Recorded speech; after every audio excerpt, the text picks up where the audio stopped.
Magandang hapon po at live mula sa Pag-asa Weather Forecasting Center. Narito na ang lagay ng ating panahon ngayong araw ng Biyernes, March 27, 2026.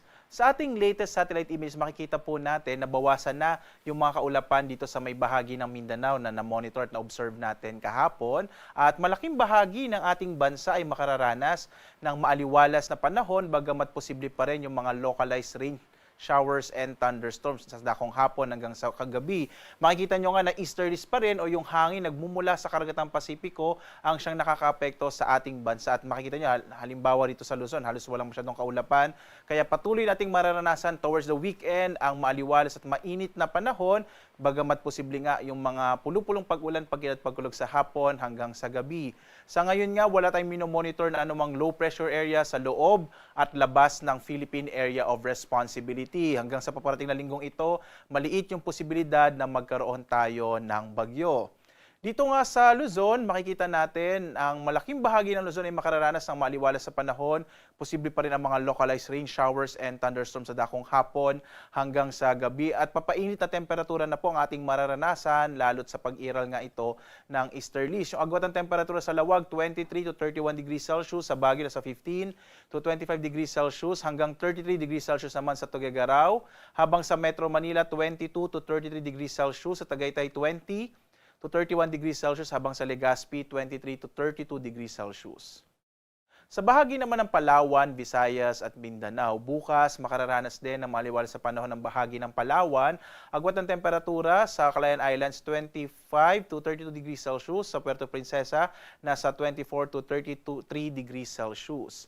Samantala, sa bahagi naman ng Kabisayaan, makararanas sa mga pulupulong pag-ulan, pagkilat, pagkulog, habang buong maghapon ay posible medyo mainit na panahon din ang mararanasan. Agwat ang temperatura sa Iloilo, 24 to 32 degrees Celsius. Sa bahagi naman ng Cebu ay 24 to 32 degrees Celsius, habang sa Tacloban 23 to 31 degrees Celsius. At dahil nabawasan na nga ang mga kaulapan sa bahagi ng Mindanao, makararanas din ng maaliwalas sa panahon. Ang malaking bahagi ng Mindanao, asahan po ng mga kababayan natin sa Mindanao, mga posibilidad lamang ng mga localized rain showers and thunderstorms. Agwat ang temperatura natin sa Zamboanga, 25 to 32 degrees Celsius. Sa Cagayan de Oro naman, 23 to 32 degrees Celsius. Habang sa Davao ay mula 25 to 34 degrees Celsius. Dito tayo sa lagay ng ating karagatan. Makikita natin na banayad hanggang sa katamtaman na magiging pag-alon ng karagatan sa ating bansa. Kaya ito ay tamang-tama, lalong-lalo na sa mga kababayan natin na magsisiuwian sa kanilang mga probinsya. Mag-ingat na lamang po kapag may mga localized thunderstorms na kung minsan ay nagpapalakas ng alon ng karagatan. But in general po, dahil wala nga tayong gale warning, ay ligtas naman pumalaot ang mga sasakyang pandagat sa mga baybayin ng ating bansa. Samantala, narito ang ating inaasang magiging lagay ng panahon sa mga susunod na araw.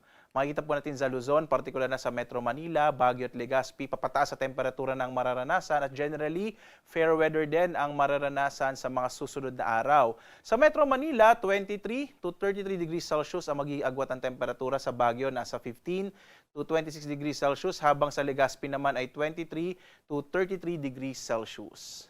Sa dako ng Mindanao, sa dako ng Kabisayaan, partikular na sa Metro Cebu, Iloilo at Tacloban, makararanas din ng maaliwalas sa panahon sa paparating na linggong ito. Ang agwat ng temperatura sa Metro Cebu ay 24 to 33 degrees Celsius. Sa Iloilo naman, nasa 23 to 32 degrees Celsius, habang sa Tacloban, nasa 24 to 32 degree or 33 degrees Celsius. Samantala, sa bahagi ng Mindanao ay makararanas naman ng mga isolated o pulupulong pag-ulan, pagkilat, pagulog sa paparating na linggong ito.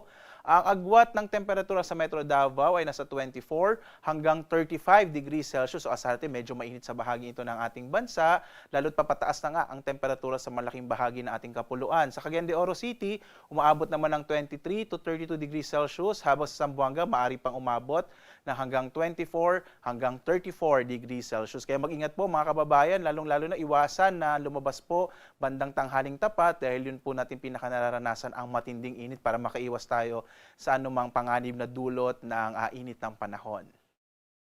Ang araw naman natin ay lulubog mamayang 6:08 ng gabi at bukas, ito sisikat ganap na 5:55 ng umaga.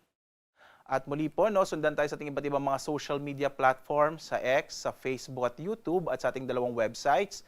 pag-asa.dose.gov.ph at panahon.gov.ph. Lalo po ang panahon natin ngayon, generally fair weather pero posible pa rin ang mga localized thunderstorms at sa pamamagitan po ng ating iba't ibang mga social media platforms at sa ating dalawang websites, lalong-lalo na itong panahon.gov.ph, makikita nyo po real-time ang mga ini-issue na ating mga thunderstorm advisories, rainfall information, heavy rainfall warning at flood advisories sa buong bansa. Kaya muli po, bisitahin tayo sa iba't ibang mga social media platforms at lalong-lalo na sa ating dalawang websites, pag-asa.dose.gov.ph at panahon.gov.ph. At live na nagbibigay update mula dito sa Pag-asa Weather Forecasting Center. Ako naman si Obet Badrina. Maghanda po tayo lagi para sa ligtas na Pilipinas. Maraming salamat po. Have a blessed weekend sa inyong lahat.